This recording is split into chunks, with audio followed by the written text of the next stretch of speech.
क्या आपको भी कुछ ऐसे साउंड इफेक्ट्स चाहिए? तो आज आपका भाई आपको देने वाला है भाई फ्री साउंड इफेक्ट, जो भी फनी, राइजर, वुश, आप कोई सा भी साउंड इफेक्ट बिल्कुल फ्री के अंदर डाउनलोड कर सकते हो। तो ज्यादा देरी ना करते इस वीडियो को जल्दी से स्टार्ट कर लेते हैं। कोई कमेंट नहीं करना, कुछ भी नहीं करना, सिर्फ सिंपल सा एक स्टेप है वो फॉलो करना है और आप फ्री के अंदर साउंड इफेक्ट डाउनलोड कर सकते हो।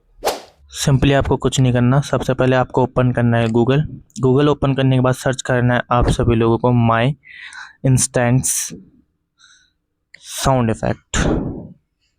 जैसे कि मैं यहाँ पे सर्च कर रहा हूँ, आप सभी लोगों को सर्च करना है। यहाँ पे मैं क्लिक करता हूँ सर्च के ऊपर। मैंने सर्च करा, जो फर्स्ट वेबसाइट आ रही है आप सभी लोगों को इसके ऊपर क्लिक करना है। यहाँ पे आपको सारे ट्रेंडिंग साउंड इफेक्ट्स देखने को मिल जाएंगे, जो भी आपको चाहिए यहाँ से डाउनलोड कर सकते हो आप। तो मैं यहाँ पे एक आपको डाउनलोड भी करके दिखा देता हूँ। जैसे मैंने क्लिक करा राइज साउंड इफेक्ट्स के अंदर, इसके ऊपर क्लिक करके मैं इसको डाउनलोड करके दिखा देता हूँ आपको। मैंने यहाँ से करा डाउनलोड, ये इजीली डाउनलोड हो चुका है। मैं आपको दोबारा एक बार डाउनलोड करके दिखा देता हूँ। मैंने यहाँ पे दोबारा डाउनलोड कर लिया है। सिंपली यहाँ से डाउनलोड हो चुका है ये। और अब मैं आपको थोड़ा सा कुछ सर्च भी करके दिखा देता हूँ, एक दो साउंड इफेक्ट्स। मैंने यहाँ पे सर्च करा वुश।